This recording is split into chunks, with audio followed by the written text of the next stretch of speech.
Good morning, and my name's Daniel. Welcome to the Napfins podcast, Simon. Delighted to be here to record this episode, all about social mobility.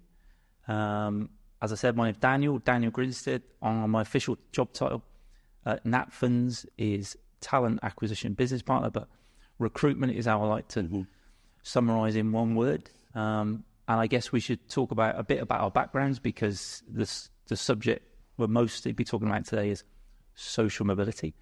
So I'll be honest, I didn't know much about it until I met yourself 2.5 years ago and discovered I was a first generation university student in my family, and I also went to state school. So there's a genuine interest, I guess, in my background, whilst I definitely have been privileged with opportunities in my career. So a relatable subject to me, but more interestingly, I think, Simon, if I do say so, is yourself and your background and your wealth of diverse experiences. So, so welcome, first of all, and please share a bit about your background, please. Yeah. Welcome, Dan. It's fantastic to be on this podcast today, obviously talking about such an incredibly important topic, and as you've outlined, something really close to my heart. Yeah. So, I'm Simon Price, Head of Learning and Development. I'm a solicitor as well, and the Social Mobility Lead for Napfins. Yeah.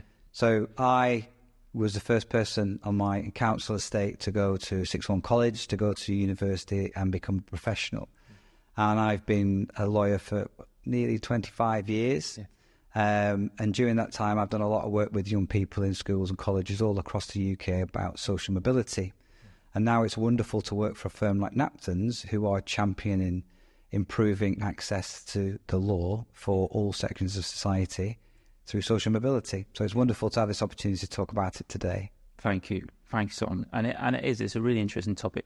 And I guess if we're going to talk about it from a client's perspective, perhaps step outside our sort of day jobs, what do you think, or why do you think it's important for clients to, if they come to Napfins and think, well, have they got a diverse group of lawyers to kind of work with me, collaborate with me, etc.?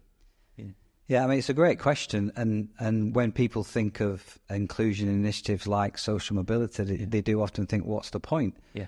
And I think Napfins, through its 6 offices, in Cumbria, in Lancashire, in Merseyside, work with people who are from those communities. Our mission around social mobility is to empower young people from our local communities that hopefully one day will turn into those lawyers that you talk about. Yeah. But of course, those clients come from the same locations and the same communities. And I think when you work in an environment where you have different opinions, you stop having groupthink. You don't all think like the same. One of the challenges in social mobility is for too long we've had the same process to how to become a solicitor, and we don't get any innovative ideas. But certainly what's really clear, talking to young people with diverse opinions, is that they come up with answers we've never even thought to ask the question of.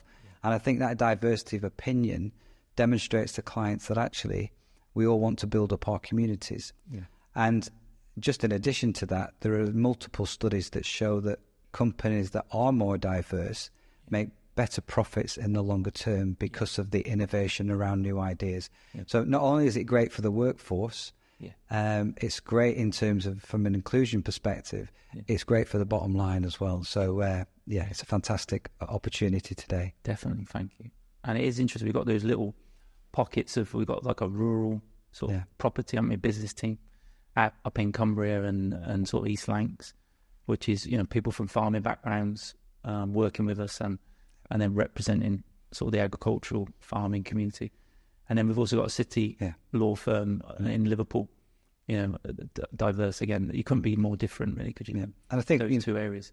Yeah, I mean, when I practiced and you'd go out and see a client and you'd tell them about your background, and then the client would go, oh, that's like me. Yeah. And I think one of the great things about having this podcast is the opportunity to push these messages out, because when you scratch beneath the surface, and certainly when we did the Social Mobility Week and we put information out on LinkedIn and platforms like that, you'd get clients coming and saying, that's just like my story.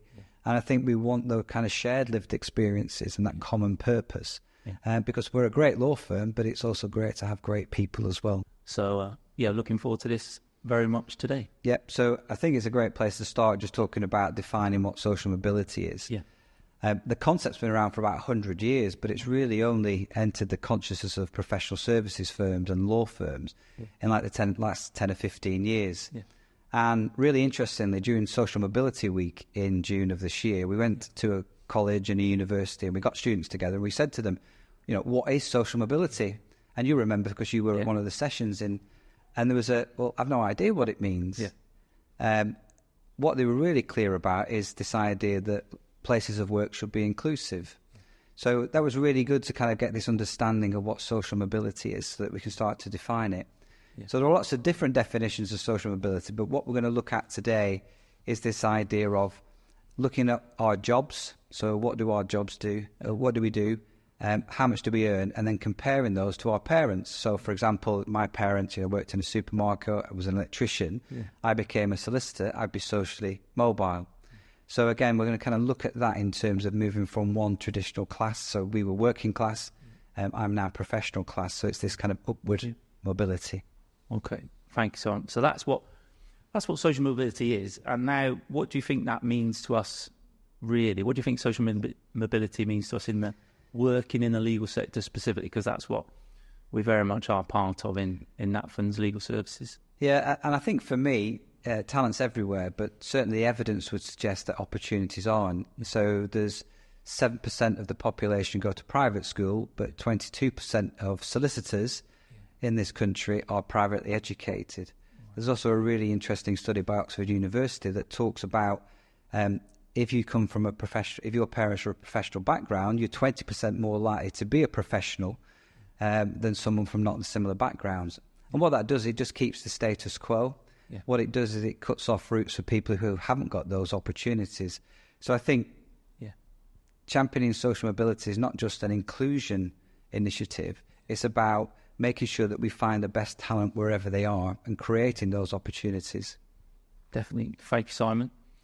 I mean, it all makes sense so far. I know what it is. I know what it means to us working in the legal sector. And obviously, people talk about barriers that young people face getting into the legal sector and into a career in law, perhaps.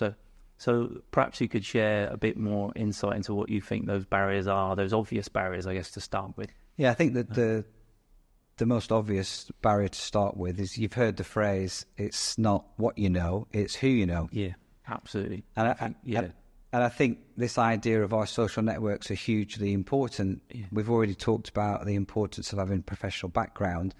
I think that starts when you're young and you sit around the table with your mum and dad and you talk about careers and what did you do at work. And I remember talking to my children and explaining that I used to review documents all day as a contract lawyer, and they quickly decided not to become a lawyer, which is interesting. I wonder why. So I think that this idea of this advantage that you are given because of a professional background is where it really, really starts. Yeah. So a contrast to me, when I was young, we didn't sit around the table. My parents didn't have a university education and really couldn't help me talk about those potential careers. So again, it's a complete contrast to what I went through as a young person. Yeah. So it's very relatable, Simon, what you said there. It's really interesting.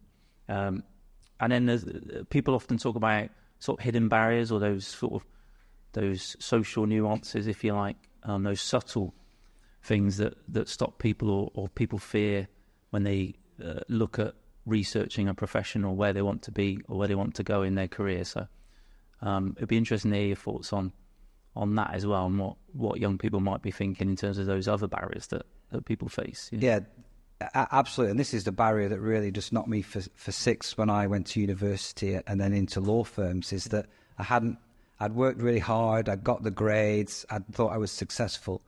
And then what I hadn't realised is how important my accent was in assimilating into this different profession. I'll never forget when I went for an interview for a position as a solicitor, and I had a really, really great conversation. The law firm loved me. I was sat there thinking, this is great, really, this is the job I really wanted. And the interviewer turning around to me and saying, Simon, we really want to take you on in this role. And I'm thinking, oh, yes. Only then for him to turn around and say, but you've got to get rid of that common accent. And I was just completely blown away. I'm thinking, it's just how I speak. And for that kind of first time, it really indicated that, you know, I was somehow different. And what I also found out is that this kind of hidden, often called cultural capital, this idea of the unwritten rules that you don't know about until you enter this profession, just in terms of the things we're interested in. You know, I used to play football on a weekend and kind of go to the pub and spend time with my friends. I didn't like opera, or I didn't like literature and things like that. Yeah. And I think sometimes you kind of think, well, actually, what's wrong with me?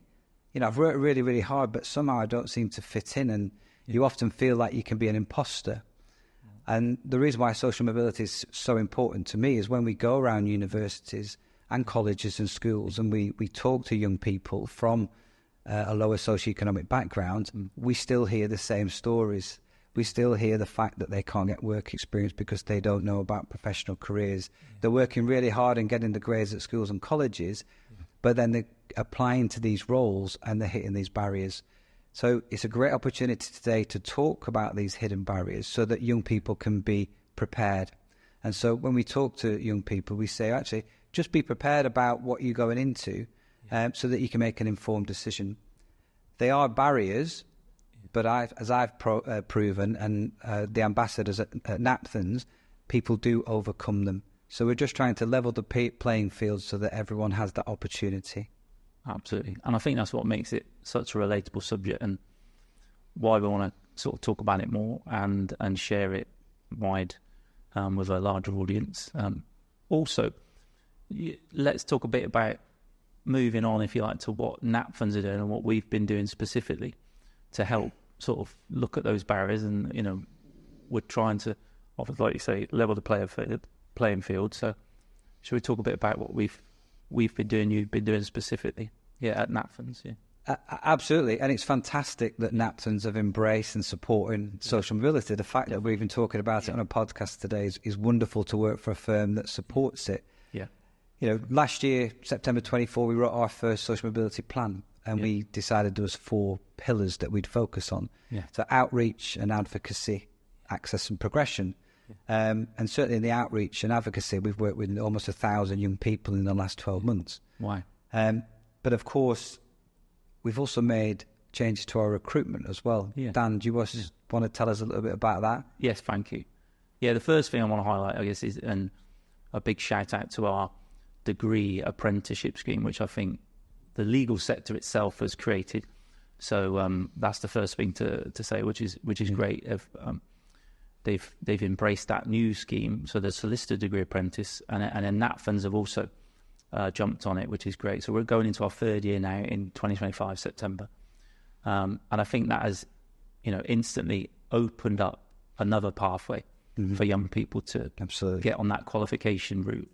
Because as many people may or may not know, listening and watching, traditionally it's very much been a graduate, postgraduate, hasn't it? Absolutely. Route to qualification. So I think that's the first thing to note. And also what's been good to see is Napthans colleagues and partners and lawyers embrace the degree apprenticeship, because they've also been massively impressed, as have we, with the post A-level, 18-year-old candidate versus the graduate population. So that's fantastic to see, and they've been really, really pleased with that. So long may that continue, and we're going to carry on doing that. And the other thing, if you don't mind, a bit of self-indulgence, but to highlight... Self-indulgence, Dan. A bit of sort of props to Napthans in what we've been doing and kind of how we've done things, and also some real data to share. So if you don't mind, I'll refer to some of that now. But in 2024, I guess this highlights why we do it, and the results we've had through doing the social mobility. In 2024, 50% of our candidates interviewed for the solicitor degree apprentice were actually first-generation university students and attended state schools. So we like that. And then we've improved that again in 2025, this year. 80% of candidates at the final stage assessment were from state schools, and 50% were first-generation. So, genuinely, that shows, I think, a demonstration of our commitment, not just talking about it, but we're doing something about it as well. And then if you're thinking about our traditional route to entry, to be a trainee solicitor, then we've also got some stats in this year, 2025. 53% of graduates at final stage interview were first-generation university students and from state schools. So, we are proud of it, hence why I'm highlighting it. So those are the tangible results. I think also we want to mention that the fantastic support, like you said, but our sort of existing trainees and then our existing lawyers who can see what we're doing. And then they've been, like you say, amazing advocates, and they are now kind of volunteering to come forward and say, well, they'd like to go back to their old university, or they're an alumni of a local college or a school, and now they're asking us, can they come with us and deliver some of those workshops and talks? And that to me is fantastic, because as we know, the audience, whilst we like to think they want to hear from us, they buy into and relate so much better, don't they, to the student, their ex-students, if you like.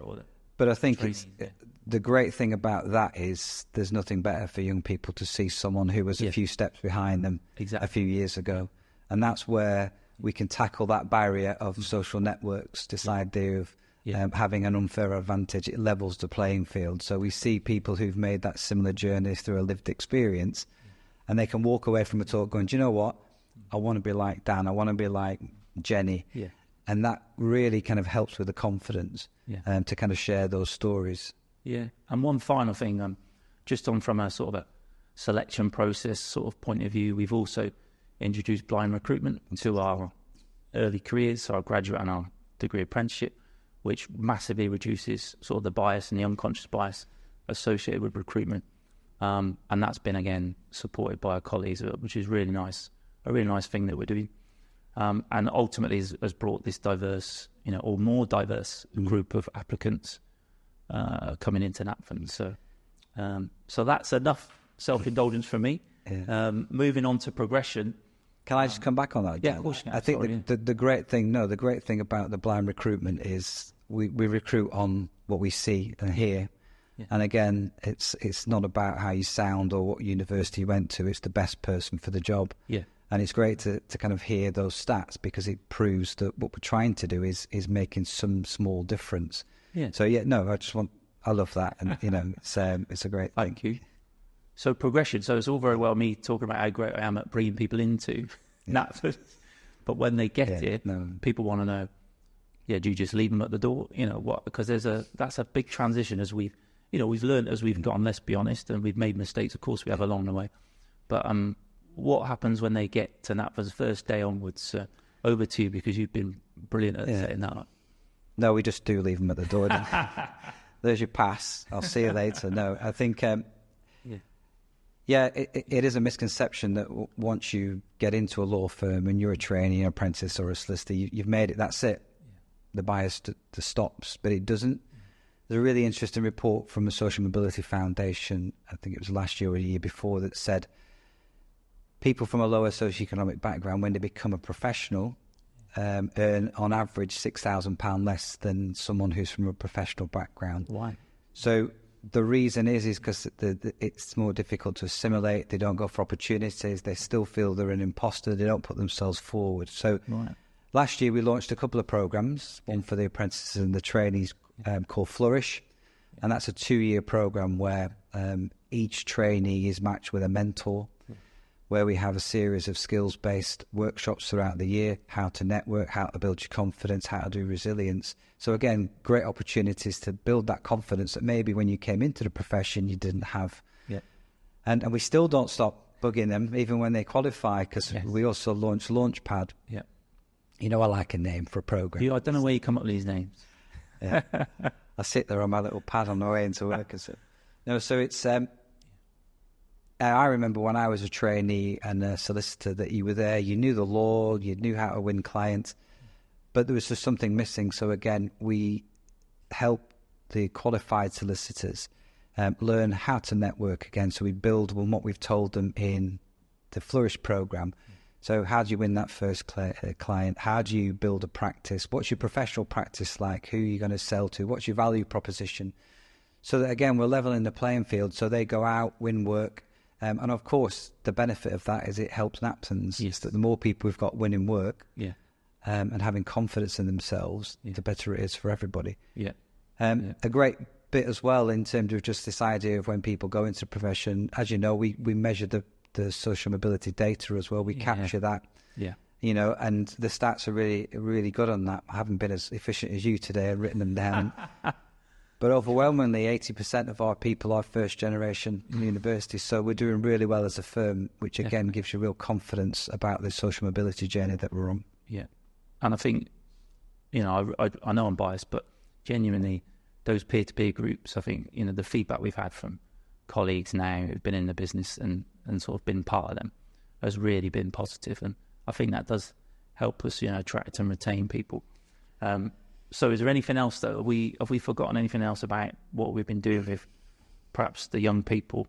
Anything else we might have forgotten that we've been doing on those barriers here? No, I think we've alluded to it in a lot of what we've said already. I think, but what often gets missed out in this social mobility is to kind of move it away from being a benevolent kind of, you know, we're here to help you type approach, and you should be grateful for whatever we do. We try to do it in a different way. So when we go out to universities and colleges and schools, we don't tell them this is the way it is. We ask them, you know, what barriers do you face? But actually, how could you overcome it? Because again, you know, it's their career, it's their lived experience. So what was right for me in my journey, it might not be right for them. And what's often great about these sessions is you get young people, they're so innovative. They're not burdened by groupthink and kind of an experience where they've been in a law firm for so many years. So they come up with some wonderful solutions, and what they do is ask really great questions. Oh, yes. And going back to the session we did in June of 2025 with the universities, what do you mean that the profession isn't inclusive? There was almost a disbelief that they've grown up and they're asking better questions. What do you mean that I'm going to have to work really hard to have work-life balance? Of course I should have work-life balance. So again, I think those young people coming into the profession will ask better questions of our generation. And so it's a really great a kind of approach from that. But I think all of this is really important to get those views, because I have got some stats and I'm going to look at my script here. So go on. So recent data from the Office of National Statistics found that 1 in 4 young people from lower socioeconomic backgrounds felt that they didn't even have a chance to be socially mobile. Wow. So 1 in 4. I mean, that's a horrible figure. There was also a recent study in 2023 by the Institute of Fiscal Studies that said that there was a north-south divide on social mobility, and that young people growing up in the North and the Midlands would find it harder to be wealthier than the parents. And there was a quote by a member of the interview panel, and they said, I just think I'm really quite apathetic. This is a young person speaking. Right. You can work really hard, and I think you'll probably do well in life. But I feel like you can also work really, really, really hard and still be unsuccessful. So there's so much still to do. And I think giving people or empowering people to believe that they can succeed is often the first stage. And what is really clear is to progress into the law firm, whether you're from a professional background or a working class background, is it is hard work. And there will be setbacks, but that's resilience. And that's why when people come into the business, we teach them about resilience. You do? And you have a workshop on it, son? I've got a workshop, it's on the skills curriculum. But also when the university students come to us, we ran a workshop with our colleague Salma on resilience and kind of overcoming barriers. So again, the more we can equip our young people with the tools to help themselves, the more successful I think it's going to be.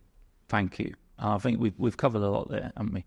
And some might not make the final edit, but we're going to talk. Final question for me, I guess, about this to you about I guess a shout out to the listeners, aspiring lawyers, you know, the young student, whoever they may be, wherever they may be, and sort of what final piece of advice would you say give them to when they're looking at those barriers to entry? Simon, what would you say? Well, I'm always in a hurry to get to the finish, so I've already answered my own question here, which is great. So yeah, I think it's about educate yourself as to the pathways. So if you're 18 Yeah. and you're at college and you're thinking, actually, is an apprenticeship right for me? Yeah. Do your research. Yeah. You know, pop on our website. Yes. Look on the apprenticeship service website. Get a feel for what that apprenticeship looks like. Yeah. Come to one of our talks, hear from our apprentices, ask them what's it like every day, so that you're making more of an informed decision. Yeah. And I think go and ask your career service Yeah. at university or even a college or a school has one. Yeah. What pathways are open to me? What university is right for me, so that I can either enter as a graduate or I can come at 18. Yeah. My journey, I'd have loved to have an apprenticeship at 18, and I would have gone that route at that stage in my life. Yeah. And I think the last point, and I would love to have spoken to someone like me when I was on my journey, and for someone to be able to say, it's okay. Yeah. And I think that's where the power of our social mobility advocates at Napthans, but also the trainees and the apprentices sharing their stories, because you want to look up to somebody who's been through the same struggles. Yeah. So thanks, Dan, for that great question. Now back to you. So what action should people take after watching or listening to this podcast? Thank you. I mean, in simple terms, if it's very simple. If anything resonates with what you've heard or listened to today or watched, then take this as an open door. You know, we use that sort of hashtag opening doors, but in social mobility. But genuinely, we're open to that contact. You might be a student, as we said. So you can step forward. You might be a college, a university, a school, that you can jump online and invite us to come and talk to you. We love a day out. We love to get away from our desks and to have a coffee. To have a coffee, to talk to people about this topic, but also educate, what you said about telling people about the pathways. So genuinely, we have got a web page, which I'm going to have to refer to because it's a good reference point. So it's napthans.co.uk/careers/social-mobility. But also, I also would like to finish with, you might be a qualified lawyer and you might be a very experienced solicitor or legal executive or professional in law, and you might think, you know what, I might just look into that firm for my future career, because I might just see a different social purpose perhaps to the work I'm doing, and I'd like to get involved in something away from my day job as well. So, you will be very, very welcome to do that as well. Final.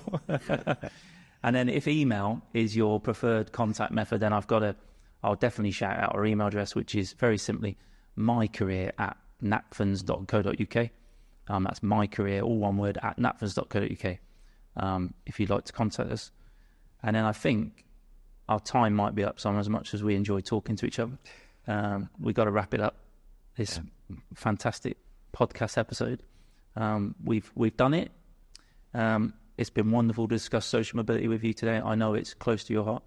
And, I'll be honest, I wasn't fully informed 2.5 years ago when I joined Napthans, when we sort of met and discussed it. But, I didn't realise I was a first-generation university student, perhaps, and I went to a state school. I know your background is very similar. So that's the reason we've got a genuine interest in it. And long may that continue. Simon, thank you for joining us. Thanks, Dan. It's been wonderful. Thank you. See you later.